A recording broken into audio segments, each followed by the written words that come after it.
Problem number 10 for strength of materials, normal stress. The homogeneous bar AB weighing 1,800 pound is supported at either end by a steel cable.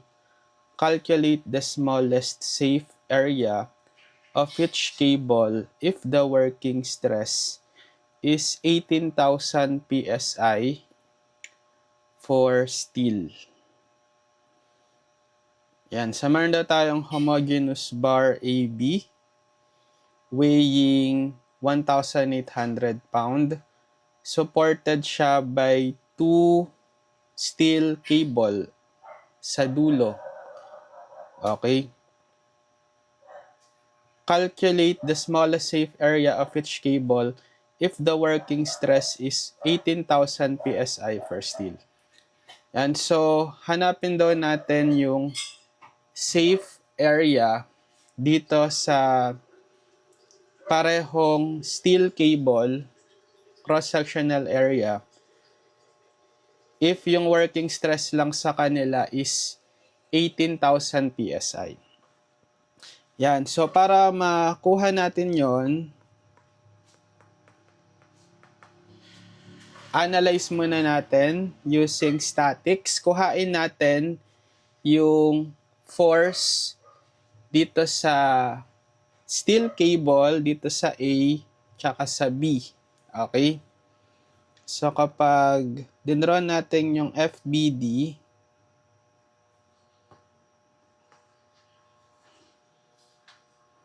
and sa ito yung bar AB natin, yung weight nung bar natin is 1,800 pound. So, siya is 5 feet. So, dapat sa gitna, sa centroid neto, mag-a-act yung weight. So, dito sa gitna, let's say, nandito siya. So, downward, 1,800 pound. So, kung ito si point A, tapos ito si point B, dapat tig 2.5 feet, di ba? Kasi total of 5 ito. So, 2.5 feet, 2.5 feet. Tapos, yung tension dito sa steel cable, so, ito si A. So, dapat yung arrow is away dun sa point A. Let's say this is PA. Tapos, dito naman sa steel cable sa point B, yung tension, away din. Let's denote by PB. Yan. So, ito yung FBD natin. Applying equilibrium.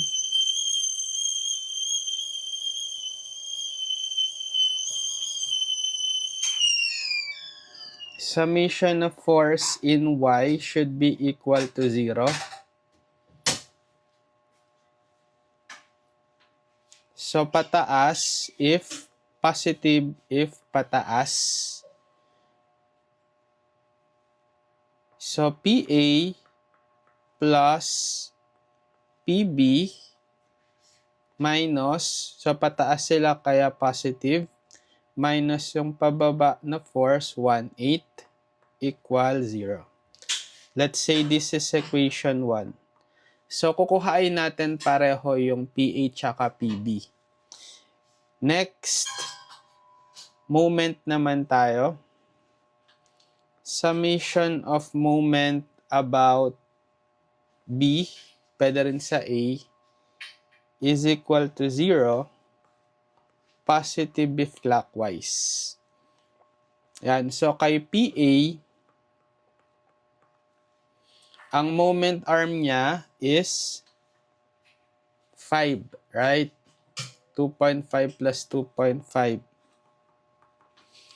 So, siya is pataas. Therefore, magro-rotate siya ng clockwise. Kaya positive. Ito namang 1,800. Ang moment arm niya is 2.5. So, times 2.5. So, dahil siya is downward, magro-rotate ng counterclockwise, kaya negative. Yan. Etong PB, wala na siyang moment. Okay? Nag-pass through siya sa moment center B. Then, equate na natin sa 0. So, masasolve na natin dito si si PA, right? Sige, shift solve natin. So, 5 times PA lagay ko kay alpha x minus 1/8 times 2.5 alpha equal 0, shift solve equal. Ayun, 900 pound. So, si PA is 900 pound. So, masasolve na rin natin si PB from equation 1. Yan, substitute na natin yung value ni PA, 900, plus PB minus 1/8 is 0. So, 900 minus, plus alpha x si PB minus 1/8 alpha equal 0, shift solve 900. So, pareho sila kasi nga, yung applied load is nasa gitna. Okay? Makes sense na pareho lang silang 900 pound yung tension. 'Di ba? So, pag nakuha na natin yung PA and PB, so since pareho lang sila ng force applied, yung tension sa kanila, pareho na lang din yung magiging cross-sectional area nila. Using the formula for stress is equal to P over A, normal stress. So, ipa-plug in na lang natin yung value ng working stress, 18,000 PSI. So, 18,000 PSI is equal sa P. So, pareho naman silang P value is 900. So, kaya magiging pareho na lang din yung kanilang cross-sectional area. So, yung P natin is 900 pound divided by yung unknown cross-sectional area. So, bale, i-cross multiply nyo na lang. So, area is 900 pound divided by 18,000. Yung PSI, di ba niyan? Pound per square inch. So, makakancel mo yung pound, mare-reciprocal yung inch square, tataas siya. So, magiging final unit is inch square. So, cross-sectional area is 900 divided by 1800. 18,000 pala. 0.05 inch square. So, ito yung answer. Gets? The homogeneous 6,000 pound bar ABC is supported by a pin at C and a cable that runs from A to B around the frictionless pulley at D. Find the stress in the cable if its diameter is 0.6 inch.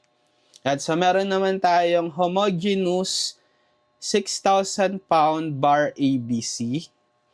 Tapos being supported by pin at C, tsaka yung cable that runs from A to B around the frictionless pulley at D. Okay, so ito yung D. Find the stress in the cable if its diameter is 0.6 inch. So ito yung cable natin. Nahanapin natin yung stress. So para mahanap yung stress, kailangan nating makuha yung tension dito sa cable. Para stress is, yung tension na yon, siya yung P over yung cross-sectional area. So, given naman yung diameter, 0.6 inch. So, kapag cable, ang cross-sectional area niyan is a circle. Kaya makukuha natin yung area niya using the formula for circle, area ng circle given the diameter. So, kailangan nila natin yung P ng cable. So, draw natin yung FBD. So, statics muna tayo, equilibrium. So, ito yung ABC. So, yung sabi, ang weight nung bar is 6,000 pound. So, sa gitna siya mag-a-act sa center. So, kung 5 feet, 5 feet naman ito, total of 10 feet, edi sa gitna, sabi siya mag-a-act yung 6,000 pound. Let's say nandito.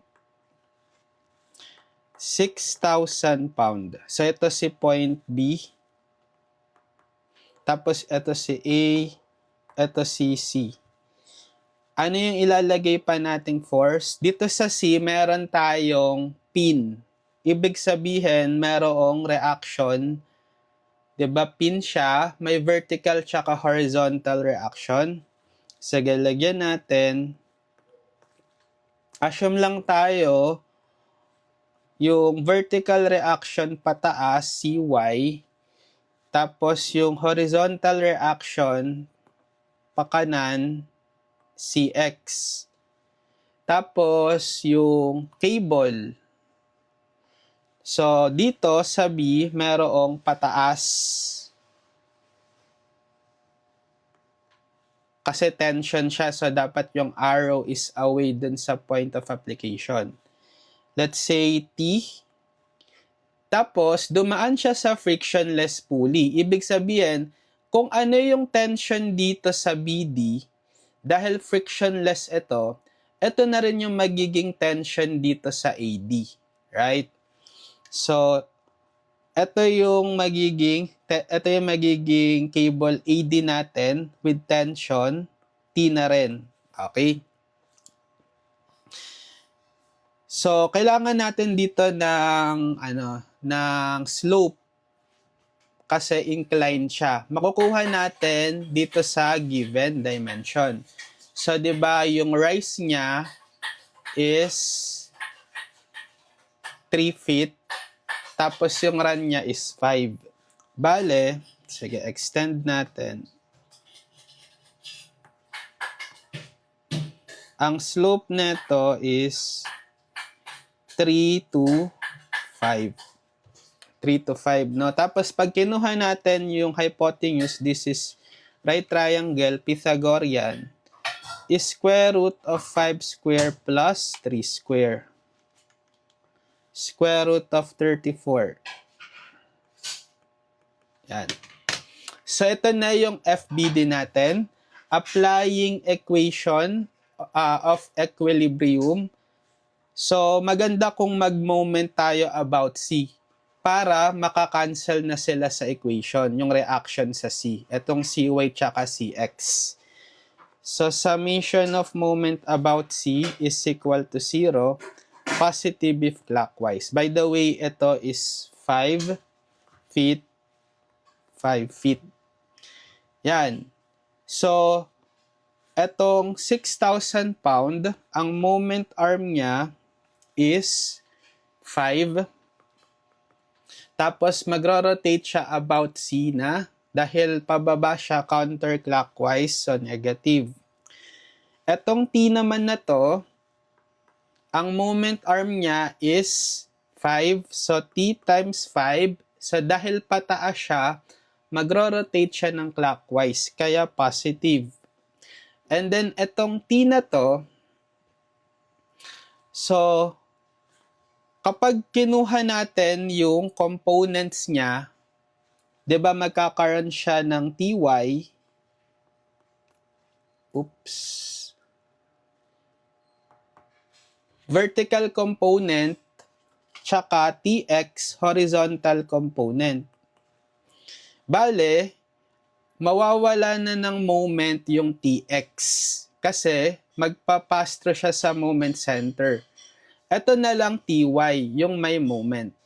Tapos madali nating makukuha yung moment arm kasi perpendicular siya dito sa bar. So ito agad yung perpendicular arm niya or yung moment arm. 'Di ba 10? So makukuha naman natin tong Ty kasi meron naman tayong slope, right? So Ty is yung pinaka T, magnitude ng force T, times kapag Ty, given tayo ng slope na 3 to 5, so ito yung theta x. So 'di ba kapag Ty given the theta x, kailangan natin is yung sine ng theta x. 'Di ba? So sine theta x is opposite dito sa right triangle, opposite over hypotenuse. So, 3 over square root of 34.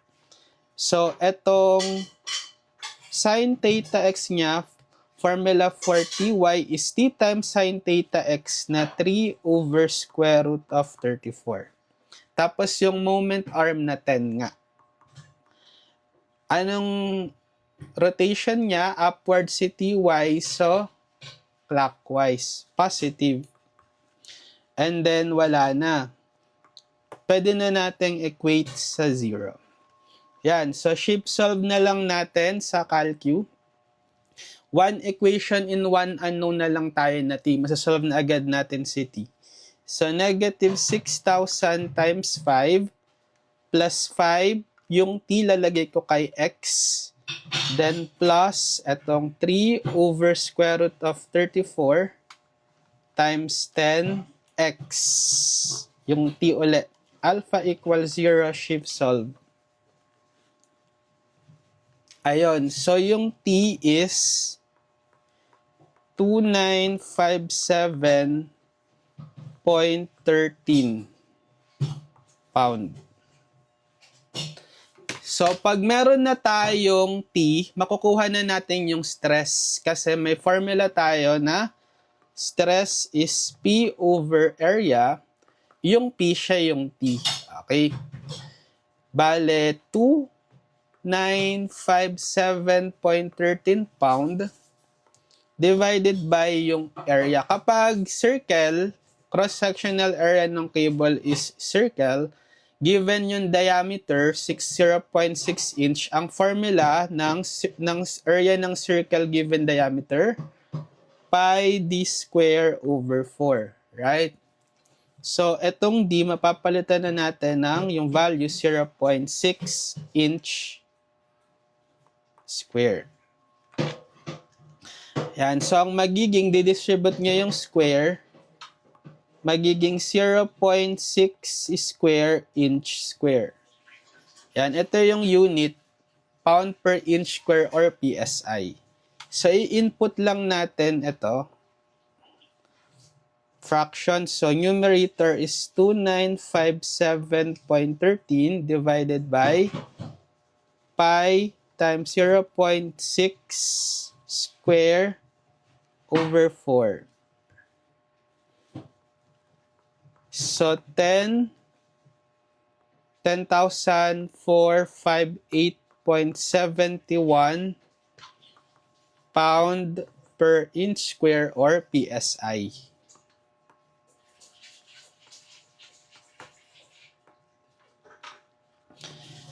So, ito yung stress sa cable.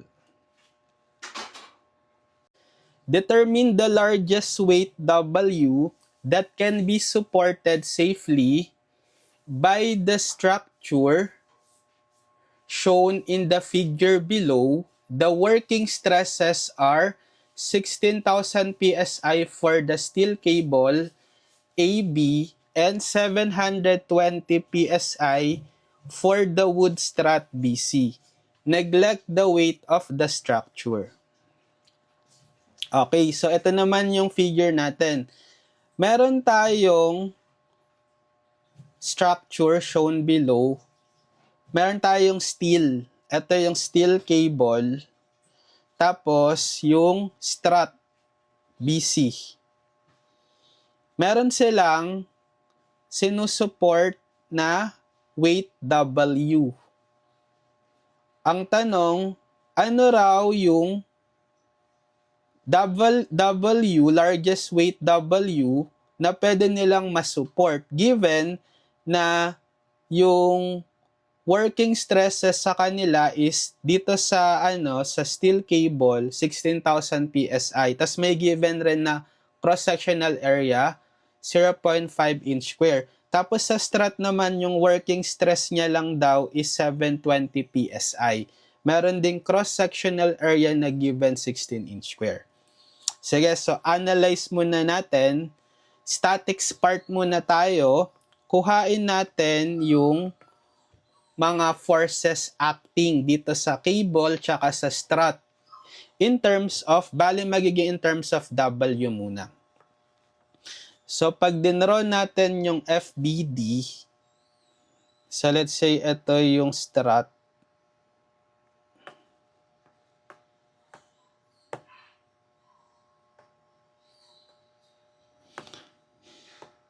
Meron tayo ditong W. So, pag W, weight, downward direction. Lagay ko W. Tapos, yung sa cable, is steel cable. So, dahil tension siya, ang direction niya nung force is away.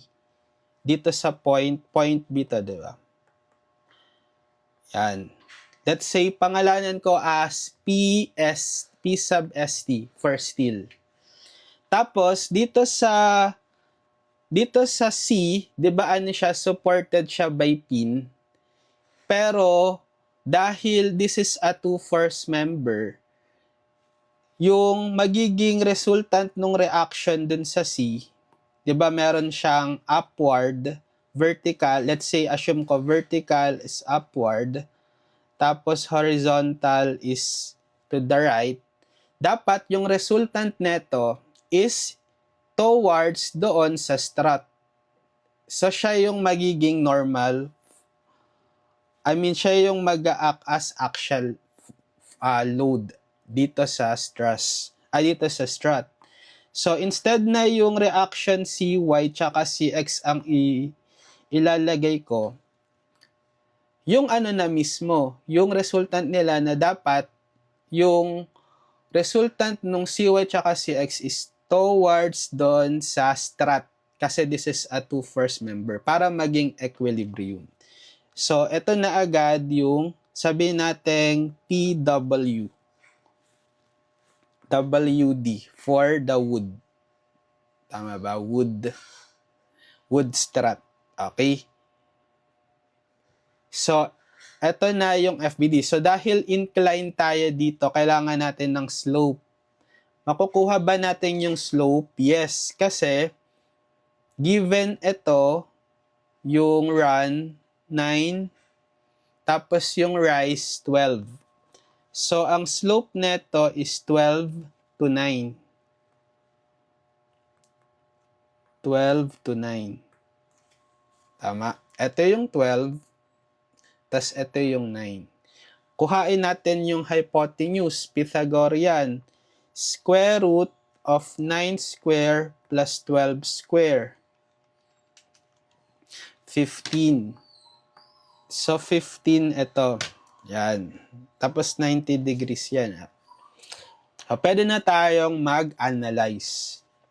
Sige, summation of force muna tayo in Y is equal to 0 kasi si W is downward.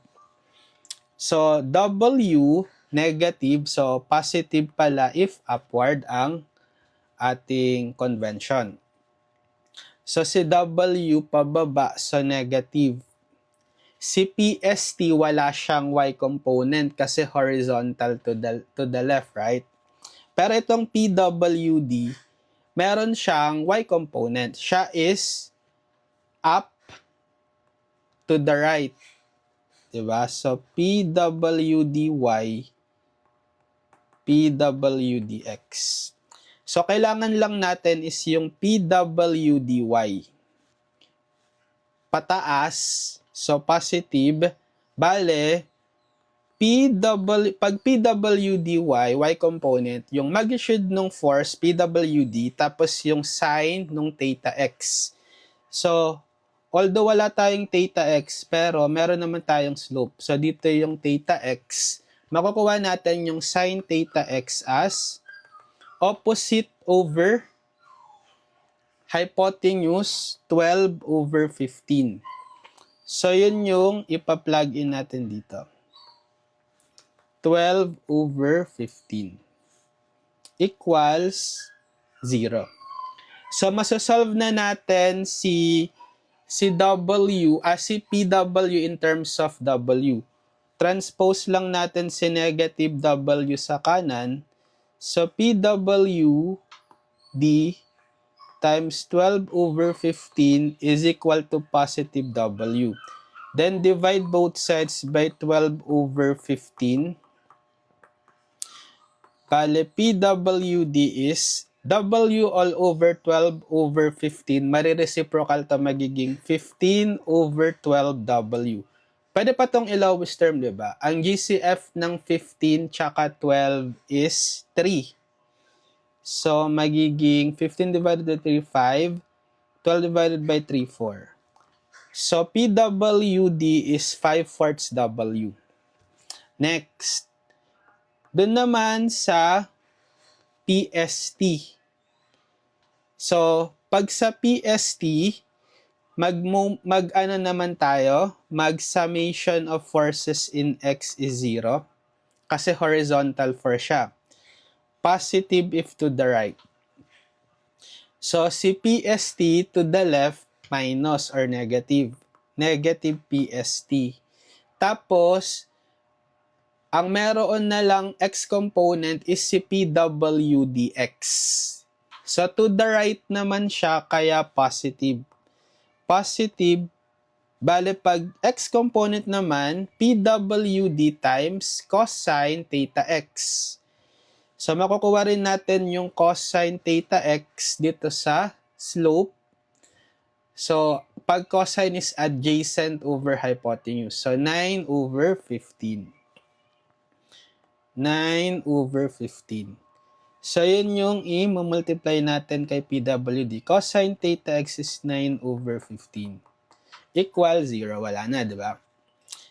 Tapos, pwede na nating ma-plug in yung PWD in terms of W na 5/4 W.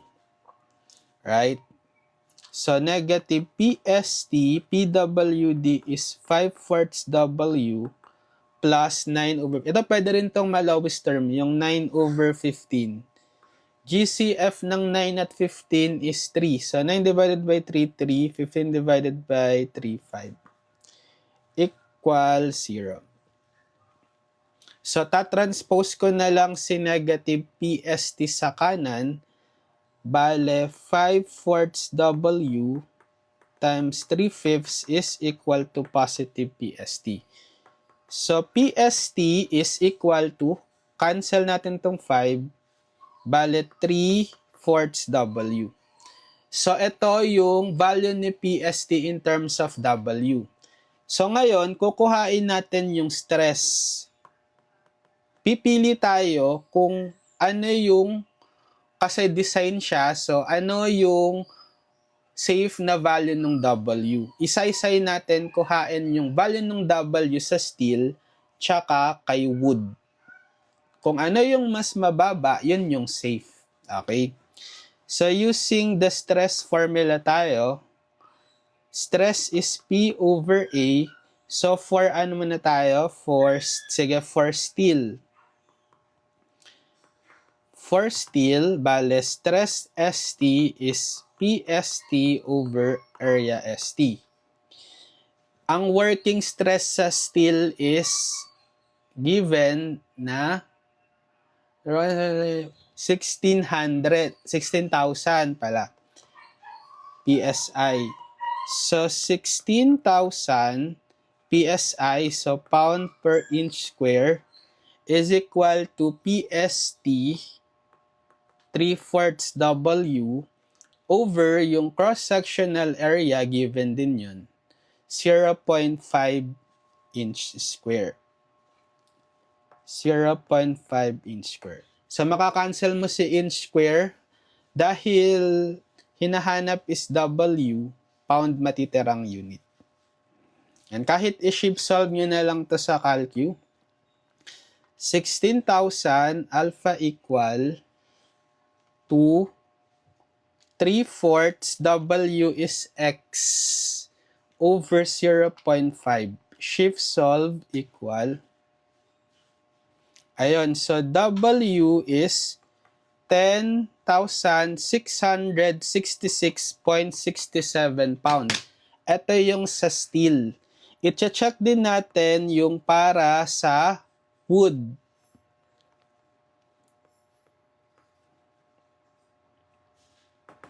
So, stress ng wood is equal to PWD over area WD. So, yung working stress sa wood given is 720 PSI. So, substitute natin. 720 PSI or pound per inch square equals, ano yung PWD in terms of W kanina? 5/4 W. So, 5/4 W divided by yung cross-sectional area nung WD wood is 16 inch square over 16 inch square. So, makakancel nyo yung inch square, matitirang unit is pound. So, shift solve na lang natin. 720 alpha equal fraction numerator is 5/4 W gawin kong X na lang tapos over 16 shift solve equal 9216 sakto. So, yung W ni wood is 9216 pound. So, anong pipiliin natin na mas safe? Yung 10,666.67 pound or 9216? Siyempre, yung mas mababa.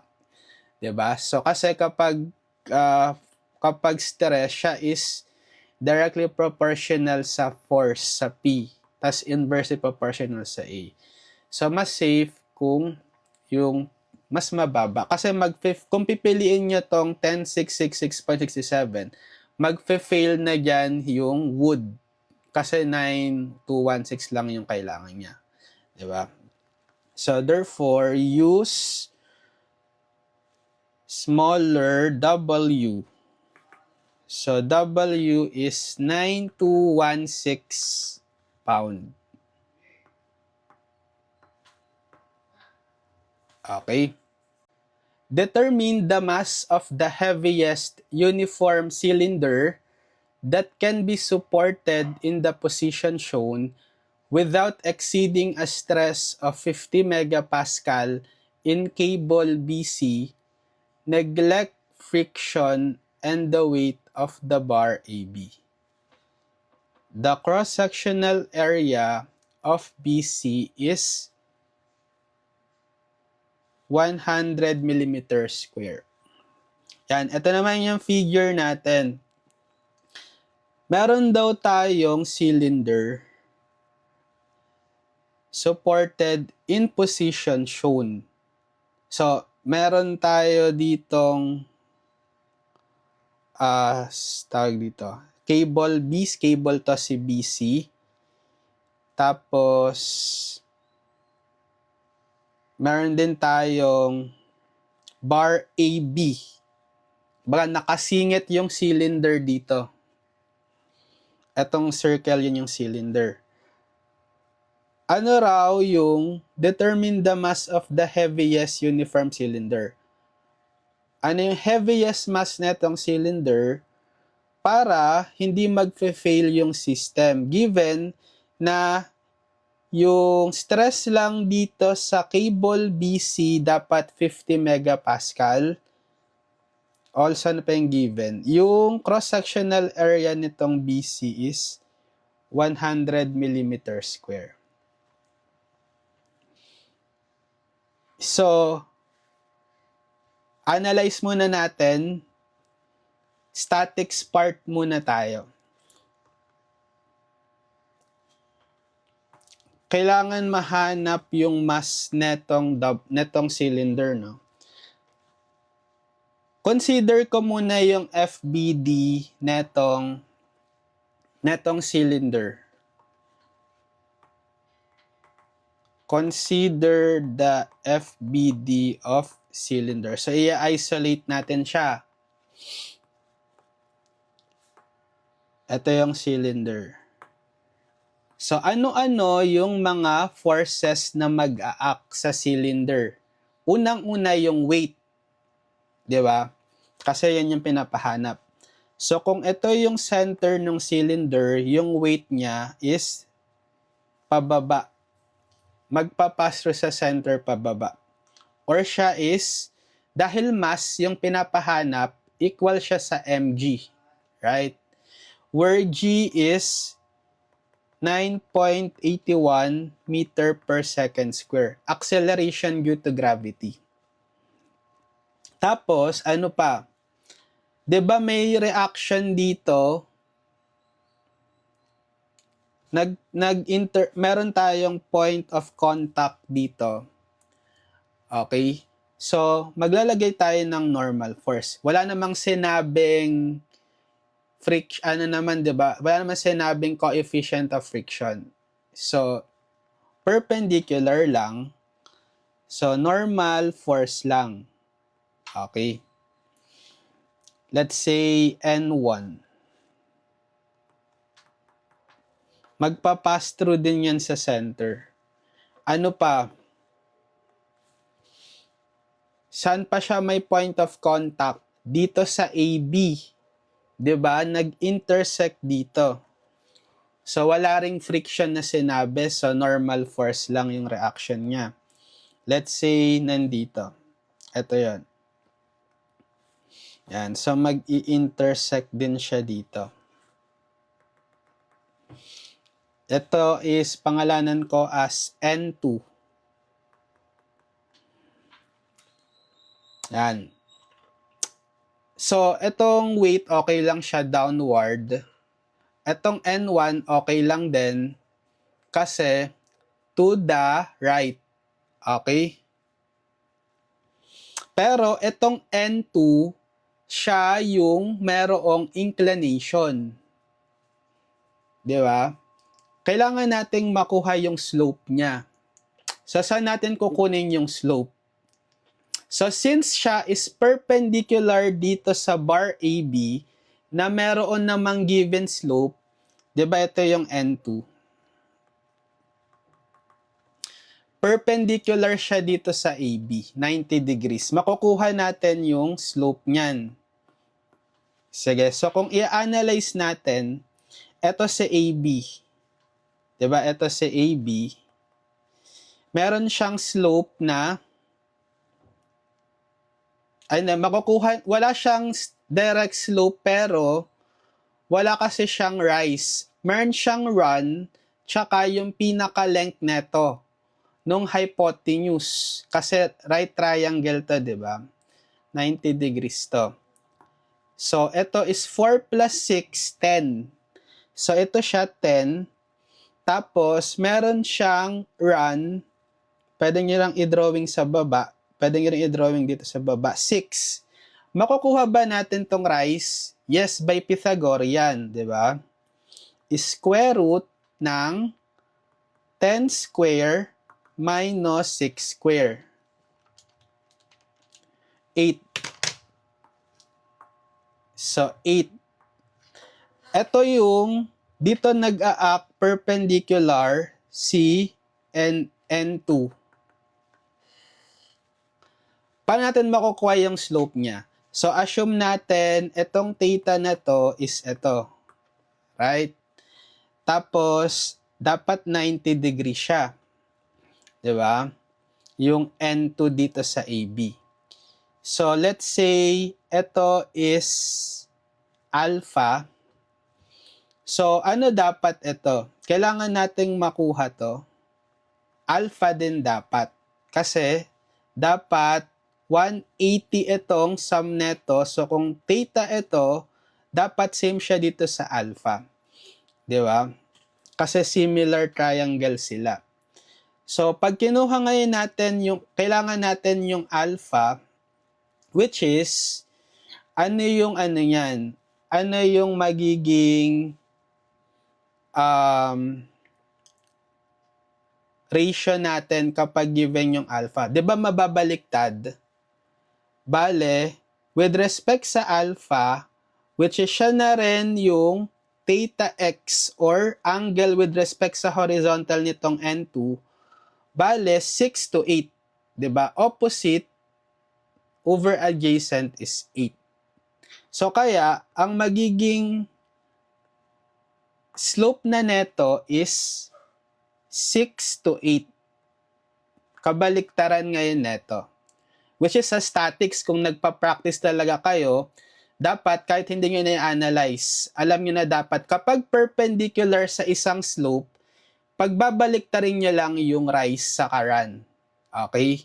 So kung yung rise na itong slope ng AB is 'di ba 8 to 6, kapag meron kang applied na perpendicular force diyan dun sa member AB, pagbabaliktarin mo lang yung slope. 'Di ba? So kaya magiging ang slope netong N2 is 6 to 8 na siya. Okay? So ito yung alpha. Yan, so ma-analyze na natin ito. Pwede tayong mag-summation of forces in Y. Okay, para ma-relate natin si W kasi downward siya. So ang magkakaroon lang ng Y component is si N2 tsaka si W. So wala na tayong N1 na Y component. So ang assumption natin is positive if, or convention natin is positive if upward. So itong W pababa, so negative mg. Tapos itong N2, so siya is up to the left, right? So ito yung N2y, N2x. So N2y yung gusto natin. So pataas, kaya positive, bale N2 times sin theta x, 'di ba? Kapag y component. Or sa given natin siya yung alpha, yung theta x sin alpha. So by Pythagorean, 'di ba, this is 10 yung hypotenuse. Square root nung 6 square plus 8 square 10. So kailangan natin is sin alpha opposite 6 over hypotenuse 10. So 6/10, right? Equal 0. So therefore, kapag sinolve natin si N2 in terms of mg, transpose nyo si negative mg sa kanan, N2 times 6/10 is equal to positive mg. Divide both sides by 6/10. So N2 is mg times reciprocal ng 6/10, 10/6 mg. Pwede pa tong i-lowest term. GCF ng 10 at 6 is 2. So 10 divided by 2 is 5. 6 divided by 2 is 3. So 5/3 mg. So N2 is equal to 5/3 mg.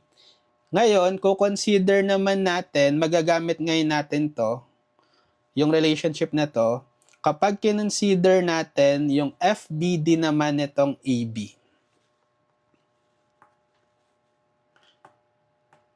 Consider the FBD of AB. So sa AB, drawing natin. Oops. Ito si A, ito si B. So, lagay ko na agad si N2, right? Yung reaction dito sa cylinder tsaka sa AB. So, dapat kabaliktaran na yung direction. Kung sa cylinder, pag ganyan siya, dapat sa AB opposite. Pag ganito naman. Okay. So 4 to 6 to. Ito yung N2, which is equal na siya sa 5/3 mg. Ano pang applied force sa AB? Ito yung sa dito sa cable BC. So dahil tension, dapat yung direction nung arrow nung force is away sa B.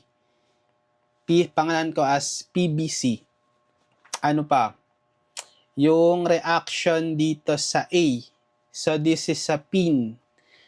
So may upward and may vertical and horizontal component. Sige, assume ko upward yung vertical component AY and to the right yung horizontal component AX. Yan. So yan yung FBD. Anong pwede natin gawin? So, para mawala itong unknown na AY tsaka AX sa equation, mag-moment ako. Summation of moment about A positive if clockwise equals 0. Para mawawala sila sa equation. Pagpapasok sila sa moment center A. Yan. So, dito tayo kay N2 muna. So, kay N2, dahil ito is 90 degrees, di ba? 90 degrees na yung N2 dito sa AB. Perpendicular distance niya na agad tong 4. So, yun na yung moment arm niya. Bale, N2 times 4. Di ba? Perpendicular distance niya from A is 4. Tapos siya is pa ganito. So, magro-rotate siya about A ng clockwise positive. So, pwede mo nang ipalit yung 5/3 mg pala kay N2. So, 5/3 mg. Next. So, dito naman kay PBC. Sa PBC, ang moment arm niya is, so, horizontal force to the left si PBC. Ang perpendicular distance niya dito from A is given na yan sa, hindi pala given, sinolve natin, di ba? Ito, ilan? 8 by Pythagorean. Right? So, times 8. Tapos, magro-rotate siya dahil to the left, magro-rotate ng counterclockwise, kaya negative. Then, wala na, equate na natin sa 0. Yan. So, therefore, masasolve na natin dito si PBC in terms of mg. Transpose ko lang dito si negative PBC times 8, magiging positive 8 PBC siya sa kanan. Tas may iwan dito si 5/3 times 4, so 20 over 3 mg. Pag sinolve natin si PBC, divide both sides by 8. So, PBC is 20 over 3 all over 8. Bale, kasi makakancel mo dito kay 20 and 8. Or kapag ni-reciprocal natin, 20 over 3 times 1/8 mg, right? So, ito magiging, ano na lang to, 2, ito 5. So, 5/3 times 1/2 is 5/6. 5/6 mg is PBC pala to. PBC.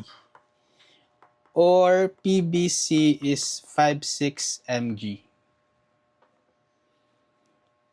Yan. So, makukuha na ba natin yung M dito, given na PBC is equal to 5/6 mg? Kasi, meron tayong working stress sa PBC dun sa cable na 50 megapascal. Right? Tapos, meron na rin tayong cross-sectional area sa BC, 100 millimeter square. So, masasolve na natin yan si M using yung stress formula. Diba? Stress sa BC is equal to PBC over area BC. So, substitute natin yung given working stress sa BC. Ano siya? 50 megapascal. So, 50 megapascal is equal to PBC 5/6 mg divided by the cross-sectional area 100 millimeter square. 100 millimeter square. Para consistent tayo sa mga unit, ko-convert natin into etong megapascal, siya is times 10 to the 6 Newton per meter square. Tapos, 5/6 mg over, gawin ko tong meter square. So, 100, kapag millimeter square, ibig sabihin nun, times 10 to the negative 6 meter square, right? Kasi millimeter square is 10 to the negative 3 meter, tapos naka-square, kaya magiging 10 to the negative 3 times 2, 10 to the negative 6 times meter square. Etong G, di ba acceleration due to gravity siya? So, pwede nating ipalit yung value niya na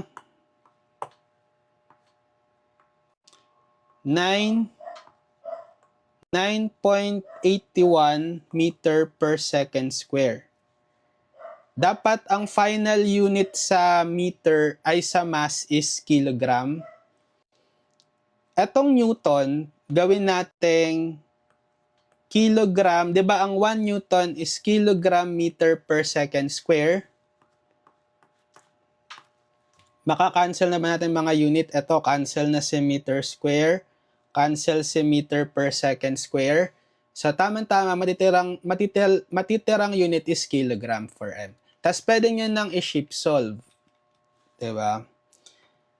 So, 50 times 10 to the 6 alpha equal to 5/6 times 9.81, yung M, gawin kong alpha x, divided by 100 times 10 to the negative 6. Shift solve equal. Ayun. So, yung M is 611.62,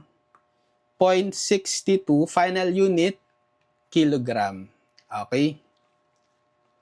So, yan na yung sagot natin.